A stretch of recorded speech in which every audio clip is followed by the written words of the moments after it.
ఏలూరు నగరం పసుపు పులుముకుంది. ఏలూరు నియోజకవర్గ టీడీపీ, జనసేన, బీజేపీ ఉమ్మడి ఎన్డీఏ కూటమి టీడీపీ అభ్యర్థి బడేటి చంటి నామినేషన్ కార్యక్రమం విజయోత్సవంలో జరిగింది. మంగళవారం ఉదయం ఆర్ఆర్పేట శ్రీ వెంకటేశ్వర స్వామి వారి దేవాలయంలో బడేటి చంటి ప్రత్యేక పూజలు నిర్వహించారు. గో సంరక్షణ సమితిలో గోపూజ చేశారు. మన్నా చర్చ్లో ప్రార్థనలు చేశారు. కట్టా సుబ్బారావు తోటలోని మెహర్బాబా ఆలయంలో పూజలు నిర్వహించిన అనంతరం కోటదిబ్బలోని దర్గాలో ప్రార్థనల్లో పాల్గొన్నారు. బడేటి క్యాంప్ కార్యాలయంలో బ్రాహ్మణ సాధికార కమిటీ జిల్లా కన్వీనర్ శ్రీ శర్మ ఆధ్వర్యంలో వేద పండితులు బడేటి చంటికి ఆశీర్వచనాలు అందజేశారు. అనంతరం 9:30 ఫైర్ స్టేషన్ సెంటర్లోని ఎన్టీఆర్ విగ్రహం నుంచి నామినేషన్ ర్యాలీ ప్రారంభమైంది. డప్పుల వాయిద్యాల నడుమ యువత చిందులు చేసింది. బాణాసంచా కాంతులు విరజిమ్ముతూ ఆకాశాన్ని పసుపుమయం చేసింది. ప్రచార రథం అధిరోహించిన బడేటి చంటికి క్రేన్ సహాయంతో భారీ గజమాలలు వేసి పార్టీ శ్రేణులు స్వాగతం పలికారు. అడుగడుగునా పూలవర్షం కురిపించారు. క్రేన్ సహాయంతో గజమాలలు వేసి మంగళహారతులు ఇచ్చి అభిమానాన్ని చాటుకున్నారు. ఏలూరు నగరం మొత్తం తరలివచ్చిందా అన్న విధంగా బడేటి చంటి నామినేషన్ ర్యాలీలో ప్రజలు ఉత్సాహంగా పాల్గొన్నారు. జై బడేటి, జై జై చంద్రబాబు నాయుడు అంటూ పెద్ద ఎత్తున నినాదాలు చేశారు. ఈ ర్యాలీలో పాల్గొన్న టీడీపీ, జనసేన, బీజేపీ నాయకులు, కార్యకర్తలందరూ కేరింతలు కొట్టారు. ఎమ్మెల్యే బడేటి బుజ్జి సతీమణి రేణుక, చంటి సతీమణి మీనా ఈ ర్యాలీలో ప్రత్యేక ఆకర్షణగా నిలిచారు. ప్రచార రథంపై నుంచి ప్రజలకు అభివాదం చేస్తూ విక్టరీ గుర్తు చూపిస్తూ తహసీల్దార్ కార్యాలయానికి చేరుకున్నారు. అనంతరం తహసీల్దార్ కార్యాలయంలో రిటర్నింగ్ అధికారి ముక్కంటికి 2 సెట్ల నామినేషన్ పత్రాలు అందజేశారు. ఈ సందర్భంగా బడేటి చంటి మాట్లాడుతూ ఎన్నికల డేట్ ప్రకటించిన తరువాత ప్రజలు బయటకు వచ్చి ఎన్డీఏ కూటమి అభ్యర్థులకు మద్దతు తెలుపుతున్నారని చెప్పారు. వైసీపీ పాలనలో ప్రజలు అనేక కష్టాలు ఎదుర్కొన్నారని, స్వేచ్ఛాయుత పాలన కోసం ప్రజలు ఎదురు చూస్తున్నారని, వైసీపీకి డిపాజిట్లు కూడా రావన్నారు. ర్యాలీని విజయోత్సవం చేసిన ప్రతి ఒక్కరికి బడేటి చంటి అభినందనలు తెలిపారు.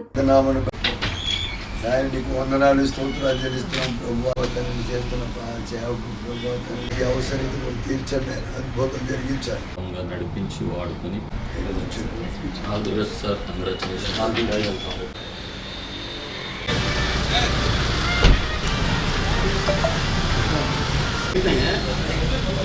వెంట పట్టుకోవాలి.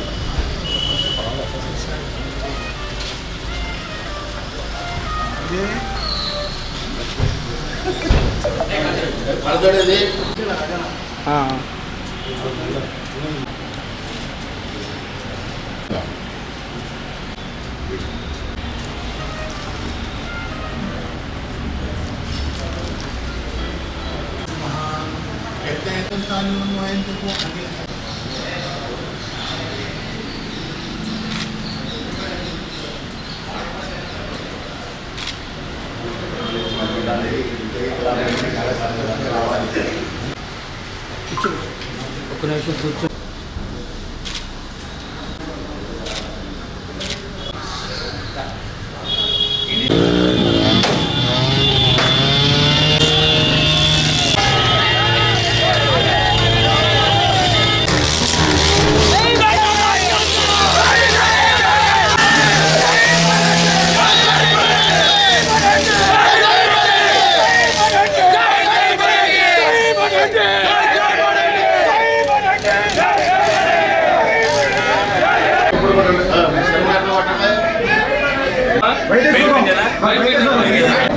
ఇక్కడ జనం పట్టరు ఇక్కడ వాళ్ళు ప్రేమ ఒకరు సరిపోతారు కదా.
నాగు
తప్పు పోస్ట్ వై నాట్ సంపూర్ణ మద్యపాన నిషేధం ఈ అడిగిన ప్రశ్నకి సూటిగా మీరు సమాధానం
ఎక్కడ పెట్టాలో చెప్తే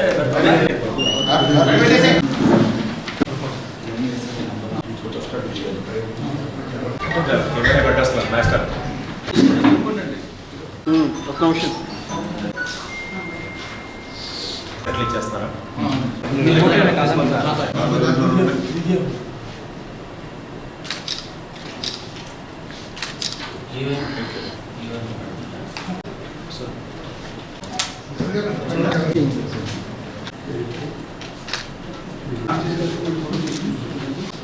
అన్ని నేను ఆంధ్రప్రదేశ్ రాష్ట్ర శాసనసభ సభకు నెంబర్ 65 ఏలూరు అసెంబ్లీ నియోజకవర్గ అభ్యర్థిగా నామినేట్ చేయబడి ఉన్నాను. నేను రాజ్యాంగం పట్ల నిజమైన విధంగా కాపాడుతానని గవర్నమెంట్ సాక్షిగా ప్రమాణం చేస్తున్నాను.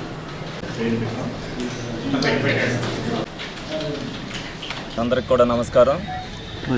మేము ఏదైతే మొదటి నుంచి చెప్తున్నామో ప్రజలందరూ కూడా ఎలక్షన్ వచ్చేసరికి, డేట్ వచ్చేసరికి అందరూ కూడా బయటకు వచ్చి ఈ ప్రభుత్వాన్ని మీద వ్యతిరేకత ఏ విధంగా చూపిస్తారనుకున్నామో ఈ రోజున మరి నామినేషన్ కార్యక్రమానికి మరి ఇసుకేస్తే రాలినంత జనం మరి మేము పెట్టుకున్న టైంకి రావడానికి చాలా గగనమైంది.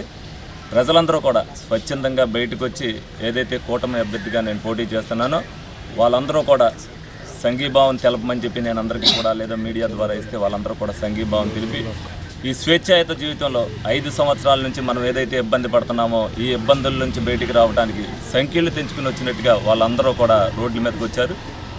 మా ఊర్లో జాతర జరిగినట్టుగా, ఏలూరులో జాతర జరిగినట్టుగా జనమందరం కూడా మరి రోడ్ల మీదకి వచ్చడం జరిగింది. అందరూ కూడా వ్యాపారస్తులు అవ్వచ్చు, అందరూ కూడా ప్రతి ఒక్కరు కూడా ఈ ప్రభుత్వం వల్ల ఏదైతే ఇబ్బందులు పడ్డామో ఆ ఇబ్బందుల్ని మరి సంఘీభావం తెలిపి మరి వాళ్ళు చూపించారు. రేపు రాబోయే రోజుల్లో ఈ వైసీపీకి డిపాజిట్లు కూడా రాని పరిస్థితి ఏలూరు నుంచే మొదలవుద్దని సందర్భంగా చెప్పడం. ఈ ర్యాలీని విజయవంతం చేశారు. ప్రజలందరికీ కూడా తెలుగుదేశం పార్టీ నాయకులు, కార్యకర్తలు, జనసేన కార్యకర్తలు, నాయకులు, అలాగే బీజేపీ కార్యకర్తల నాయకులు అందరికీ కూడా కృతజ్ఞతలు తెలుపుతున్నాను, అభినందనలు. ప్రజలందరూ నాని గారు మొదలు పెడతామే కూల్చివేతలతో మొదలు పెట్టారు పరిపాలన అనుకుంటున్నారు. ఇప్పుడు కూడా ఆయన ఏం చేస్తున్నాడు అనేది మీరు అందరూ చూస్తున్నారు కదా. మీటింగులకి ఏమైనా వస్తే కుదరదని చెప్పి భయపెడుతున్నాడు. వ్యాపారస్తుల్ని బలవంతంగా రోడ్ల మీదకి రమ్మని మన నామినేషన్లో వాళ్ళకి వెళ్ళి కార్పొరేటర్లు బెదిరించారు. ఎవరినైనా మేము జాయిన్ చేసుకుంటే వాళ్ళని తీసుకెళ్ళి మళ్ళీ కండవా కప్పడానికి బెదిరించి వాళ్ళ దాంట్లో జాయిన్ చేస్తారు. బెదిరింపులు ఎవరు చేస్తున్నారు అనేది మీరు అందరూ చూస్తున్నారు కదా. బెదిరింపులు ఆయనతోనే మొదలైనవి, ఆయనే చేస్తున్నారు. 5 సంవత్సరాల్లో ఏ విధమైన స్వేచ్ఛాయుత జీవితంలో మేమందరం కూడా తెలుగుదేశం అవ్వచ్చు, జనసేన అవ్వచ్చు, ఇద్దరం కూడా మరి 5 సంవత్సరాలు మేము పోరాటం చేసాం.